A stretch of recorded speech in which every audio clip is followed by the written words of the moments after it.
नमस्कार दोस्तों, स्वागत है आप सभी का हमारे इस चैनल भगवान लोक पर। दोस्तों, अगर आप भी अपनी लाइफ में कुछ नया सीखने की चाह रखते हैं तो इस चैनल को अभी सब्सक्राइब कर लें। पितृपक्ष में अगर आपके घर पर ये पशु पक्षी आते हैं तो बहुत ही महत्वपूर्ण संकेत मिलते हैं, दुर्लक्ष्य नहीं करना चाहिए।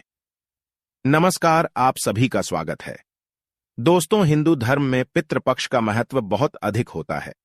पितृपक्ष के दौरान हमारे पूर्वज पितृलोक से धरती पर हमें मिलने के लिए आते हैं।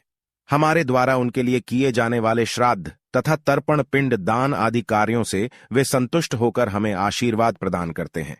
इस साल पितृपक्ष 29 सितंबर शुक्रवार के दिन प्रारंभ हो रहा है और 14 अक्टूबर के दिन पितृपक्ष का समापन होगा। पितृपक्ष 16 दिनों तक चलते हैं। इस दौरान मनुष्य को पितरों की संतुष्टि के लिए उपाय अवश्य करने चाहिए। गरुड़ पुराण के अनुसार जब किसी मनुष्य की मृत्यु होती है तो उसे यमलोक में जाना पड़ता है। यमलोक में जाने का मार्ग बड़ा ही कठिन होता है। मृत्यु के बाद जब व्यक्ति के प्रियजन श्राद्ध तथा पिंडदान करते हैं तो उसका यमलोक जाने का मार्ग आसान हो जाता है। जब भी मनुष्य अपने पितरों के लिए पृथ्वी लोक पर भोग चढ़ाता है तब प्राणी इसे ग्रहण करते हैं। प्राणियों द्वारा ग्रहण किया हुआ यह भोग मनुष्य के पितरों को प्राप्त होता है, जिससे यमलोक जाने के मार्ग में वे भूखे नहीं रहते हैं। पितृपक्ष के इन दिनों में भी आप अपने पितरों को प्रसन्न करने के लिए उन्हें नाना प्रकार के सात्विक भोग अवश्य चढ़ाए और इस अन्न को विविध प्राणियों को भोजन के रूप में प्रदान करें। पुराणों के अनुसार पितृपक्ष में पितृगण पीपल के वृक्ष के माध्यम से पृथ्वी लोक पर पधारते हैं और अपने परिजनों से मिलते हैं। अपने परिजनों द्वारा दिए गए सम्मान से वे संतुष्ट होकर पुनः पितृलोक में लौट जाते हैं। गरुड़ पुराण में भगवान श्री कृष्ण ने गरुड़ जी को पितरों के श्राद्ध के संबंध में बहुत ही महत्वपूर्ण ज्ञान दिया है। हिंदू धर्म में पितृपक्ष का बहुत ही अधिक महत्व होता है। पितृपक्ष में जो मनुष्य अपने पूर्वजों की आत्मा की शांति के लिए श्राद्ध कर्म करता है वह श्रेष्ठ फलों की प्राप्ति करता है। इसी कारण से पितृपक्ष को श्राद्ध पक्ष भी कहा जाता है। यदि पितृपक्ष के महीने में आपके घर पर ये 3 प्राणी आते हैं तो इन्हें शुभ संकेत समझना चाहिए। आपके पितृगण आपके द्वारा किए गए श्राद्ध और पिंडदान से अत्यंत संतुष्ट है और वे आपको आशीर्वाद प्रदान कर रहे हैं। माना जाता है कि मृत्यु के पश्चात मनुष्य को जो शरीर प्राप्त होता है वह वायु रूप में होता है। उसे कोई भी मनुष्य देख नहीं पाता है। यह वायु रूपी शरीर प्राणियों के माध्यम पृथ्वी लोक पर भ्रमण करता है। इसीलिए कहा जाता है कि पितृपक्ष में द्वार पर आए किसी भी प्राणी का अनादर नहीं करना चाहिए, क्योंकि उनके अंदर आपके पितरों का वास हो सकता है। तो चलिए जान लेते हैं वह कौन से प्राणी है जिनका पितृपक्ष में घर पर आना बहुत ही शुभ माना जाता है। आगे बढ़ने से पहले दोस्तों, आप सभी से एक छोटी सी विनती है कि आप इस चैनल को सब्सक्राइब जरूर करें। हम सनातन धर्म के ज्ञान का प्रसार करने का कार्य कर रहे हैं। साथ ही कमेंट में जय श्री कृष्ण जरूर लिखें और वीडियो को लाइक करना न भूलें। सबसे पहला प्राणी है कौवा। गरुड़ पुराण के अनुसार मनुष्य के पूर्वज कौवे का रूप धारण करके अपने प्रियजनों को मिलने के लिए पधारते हैं। पितृपक्ष के दौरान यदि किसी पीपल के वृक्ष पर कौवा बैठा हुआ दिखाई दे तो इसे बहुत ही शुभ संकेत समझना चाहिए। यदि कोई कौवा पितृ के श्राद्ध के दिन आपके घर पर आकर बोलने लगता है, आपके द्वारा दिया गया भोजन और जल को ग्रहण करता है, तो यह सभी संकेतों में श्रेष्ठ फल देने वाला संकेत है। आपके पितृगण आपसे अत्यंत संतुष्ट है।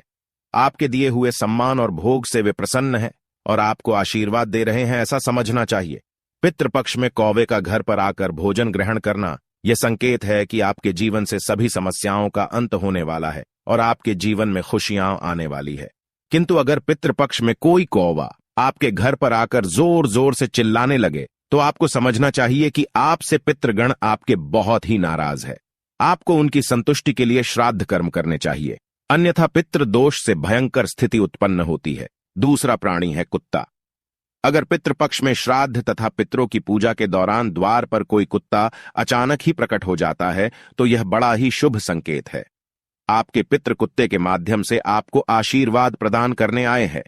द्वार पर आए कुत्ते के साथ बुरा व्यवहार न करें और गलती से भी डंडे से न मारें, अन्यथा आपके पितृदेव रुष्ट हो जाएंगे। द्वार पर आए कुत्ते को नमस्कार करके उसे भोजन कराएं। आपके पितृ आपसे अवश्य संतुष्ट हो जाएंगे। पितृपक्ष के दिनों में द्वार पर कुत्ते का आना यह संकेत है कि आपके समस्त दोषों का नाश हो गया है और अब आपके जीवन में सब कुछ मंगल होगा। तीसरा प्राणी है गाय। यदि पितृ पक्ष में द्वार पर गौ माता आती है तो आप बहुत भाग्यशाली है। गाय के रूप में आने वाले पितृ बहुत ही पुण्यवान होते हैं। आपके पूर्वजों ने अपने जीवन में बहुत पुण्य कमाए हैं। यदि वे गाय के रूप में आपके द्वार पर प्रकट होते हैं तो इसे सुख समृद्धि का संकेत समझना चाहिए। इसीलिए द्वार पर आई गौ माता का अपमान न करे, उनका आदर करे और नमस्कार करके उन्हें भोग चढ़ाए। द्वार पर आई गौ माता को हाथ जोड़कर अपने मन की कोई इच्छा प्रकट करे। आपकी वह इच्छा अवश्य ही पूर्ण हो जाएगी, इसमें संदेह नहीं है। यदि आप द्वार पर आई गौमाता को मीठी रोटी खिलाते हैं तो कई गुना अधिक शुभ फल प्राप्त होंगे। चौथी बात, यदि पितृपक्ष के दिनों में आपके सपने में कोई जानवर मनुष्य की वाणी में बोलता हुआ दिखाई दे तो इसे बड़ा ही अशुभ संकेत समझना चाहिए। यह संकेत है कि आपके पितृ आपसे बहुत दुखी है, उनकी आत्मा को शांति नहीं मिली है। ऐसे में आपको पितरों का श्राद्ध एवं तर्पण करना चाहिए ताकि आपके पितरों को मुक्ति मिल सके। तो दोस्तों, उम्मीद है आपको यह जानकारी अच्छी लगी होगी। वीडियो को लाइक जरूर करें, कमेंट में जय पितृदेव और जय श्री कृष्ण अवश्य लिखें। साथ ही चैनल को सब्सक्राइब करना न भूलें। आप सभी का धन्यवाद।